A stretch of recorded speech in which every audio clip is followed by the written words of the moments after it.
결과가 진짜 승부고 중요한. Jadi sedih dengarnya, begini pengakuan menyedihkan pelatih Korea Selatan U23 Wang Sang-hong usai timnya dibuat tak berdaya oleh pasukan Garuda Muda di perempat final Piala Asia U23 2024. Duel timnas Indonesia U23 versus Korea Selatan U23 berlangsung di Stadion Abdullah bin Khalifa Doha. Berlangsung seru dan menarik semenjak kick-off fluid babak pertama. Timnas Indonesia U23 asuhan Sintayong tampil penuh semangat sehingga berhasil menguasai jalannya pertandingan. Timnas Indonesia U23 langsung menggempur pertahanan Korea Selatan di menit-menit awal babak pertama. Hasilnya Garuda Muda mencetak gol lebih dahulu pada menit ke-15 melalui sepakan berkelas Rafael Strike. Gol itu jadi yang pertama dan berhasil membobol gawang Korea Selatan di ajang Piala Asia U23. Indonesia kembali membuat peluang emas melalui Marcelino Ferdinand. Sayang, tembakan pemain asal Surabaya tersebut sedikit melebar di sisi gawang Korea Selatan. Keasikan menyerang, Indonesia lengah dalam posisi bertahan. Serangan balik dari Korea Selatan membuat barisan pertahanan Indonesia kerepotan dan menghasilkan gol bunuh diri Komang Teguh pada menit ke-45. Namun skor 1-1 untuk kedua tim hanya bertahan 3 menit saja sebab Indonesia kembali unggul pada menit ke-45 plus 3. Lagi-lagi Rafael Strike yang berhasil mencatatkan namanya di papan skor. Strike mencetak gol kedua setelah memanfaatkan umpan berkelas dari Ivar Jenner. Skor 2-1 untuk keunggulan Indonesia menutup babak pertama. Memasuki babak kedua, permainan kedua tim tak berubah. Indonesia tetap mendominasi jalannya pertandingan meskipun pelatih Korea Selatan melakukan beberapa pergantian. Di sisi lain, timnas Indonesia semakin menikmati jalannya pertandingan. Hanya saja, meskipun mengepung jantung pertahanan Korea Selatan, timnas Indonesia kesulitan menambah gol di babak kedua. Usai laga, pelatih Korea U23 Wang Sang-hong mengungkapkan pandangannya tentang timnas Indonesia U23 yang diarsiteki oleh Sintayong. Wang Sang-hong menyebut timnas Indonesia U23 adalah tim yang sangat sulit dikalahkan. Wang Sang-hong mengakui taktik serangan dan pertahanan dari timnas Indonesia sehingga timnya tidak bisa mengembangkan permainan di sepanjang laga. Para pemain memberikan yang terbaik di pertandingan ini, tapi kami kerepotan. Indonesia memiliki banyak serangan dan pertahanan yang baik, ungkapnya. Wang Sang-hong juga mengatakan timnas Indonesia secara keseluruhan sudah mengalami kemajuan bersama Sintayong. Pelatih berumur 50 tahun itu pun menyinggung permainan apik yang diperlihatkan timnas Indonesia besutan STY di Piala Asia U23. Mungkin semua orang tahu bahwa timnas Indonesia bermain bagus di Piala Asia U23. Ini kata Wang Sang-hong. Menurut saya, ini berkat tangan dingin pelatih Sintayong yang membuat sepak bola Indonesia bagus. Di samping itu, Wang Sang-hong mempunyai keyakinan timnas Indonesia akan lebih baik lagi di tahun-tahun mendatang. Pendukung timnas Indonesia harus memberi dukungan buat Sintayong sampai puncaknya meraih gelar juara. Buat saya pribadi, timnas Indonesia sudah berada di tangan yang tepat, ungkap Wang Sang-hong. Selain pencapaian di Piala Asia U23, ini prestasi sepak bola Indonesia di kualifikasi Piala Dunia 2026 juga berpengaruh besar. Setidaknya para pemain Indonesia sudah tahu bagaimana bermain di level Asia yang sangat ketat bersama Sintayong tutupnya.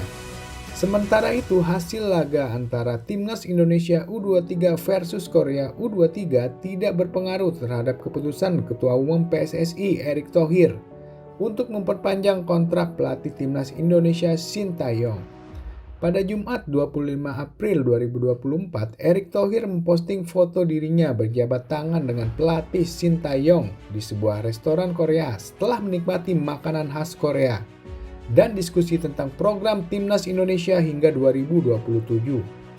Saya dan Coach Sintayong sepakat untuk melanjutkan kerjasama, tulis Erick Thohir di akun Instagramnya.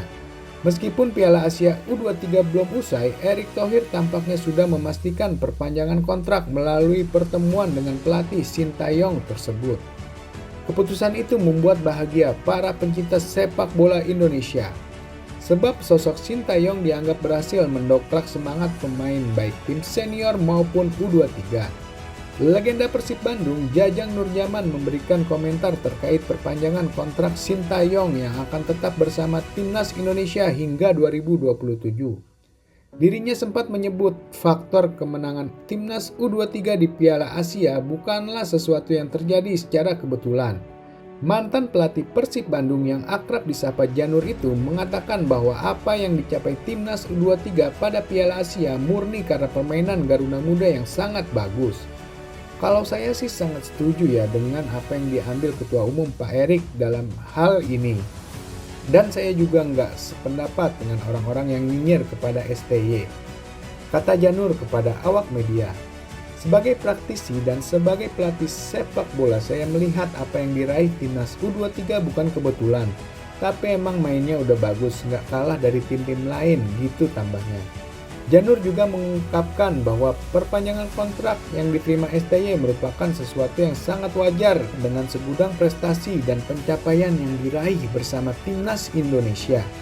Dirinya yang saat ini menjabat sebagai pelatih Persikabo sangat mengapresiasi prestasi yang diraih STY bersama Timnas Indonesia senior maupun kelompok umur. Karena alasannya cukup jelas kan, dari sisi sejarah torehan-torehan yang ditorehkan STY. Kan banyak sekali, seperti senior masuk Piala Asia, ini U23-nya juga menciptakan sejarah dan tembus babak semifinal mengalahkan Korea Selatan, jelas Janur. Jadi saya pikir sangat wajar kontrak STY diperpanjang, jadi bukan secara yang ditorehkan dari peringkat dan pencapaian, tapi juga dari sisi permainan kalau menurut saya jauh meningkat, tutupnya. Sintayong rupanya memiliki julukan sendiri di Korea Selatan. Pelatih Timnas Indonesia U23 tersebut dijuluki si rubah oleh media-media asal negaranya. Julukan ini kembali populer seusai laga antara Timnas Indonesia U23 yang berhadapan dengan Korea Selatan U23 di perempat final Piala Asia U23 2024. Media Korea Selatan memberikan julukan STY si rubah karena keahliannya meramu taktik. Sintayong adalah seorang pemimpin yang mengetahui sepak bola lebih baik dari siapapun. Berikut ini adalah rekor-rekor Sintayong di Timnas Indonesia. 1. Lolos Piala Asia tim senior. Timnas Indonesia dibawa ke Piala Asia 2023 setelah 15 tahun absen di kompetisi sepak bola antar Asia. Kali ini Indonesia diloloskan oleh Sintayong lewat jalur kualifikasi. 2. Lolos Piala Asia U23 untuk pertama kalinya dan tembus babak semifinal. Indonesia dibawa ke putaran final Piala Asia U23 untuk pertama kalinya oleh Sintayong. Indonesia merebut tiket itu dengan mengalahkan Turkmenistan dan Taiwan di babak kualifikasi.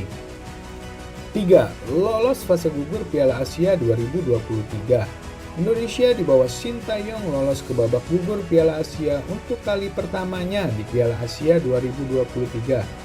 Indonesia mampu ke babak 16 besar lewat jalur peringkat 3 terbaik. Namun sayang di babak gugur Indonesia langsung dikalahkan oleh Jepang dengan skor 3-1. 4. Indonesia dibawa ke fase gugur Piala Asia U23 2024. Sebagai tim debutan, Indonesia memasang target tinggi lolos ke babak perempat final Piala Asia U23 2024. Sintayong mampu menjawab tantangan itu kendati bersaing dengan Qatar, Australia, dan Yordania. Dalam babak perempat final, Indonesia mengalahkan Korea Selatan dengan drama adu penalti.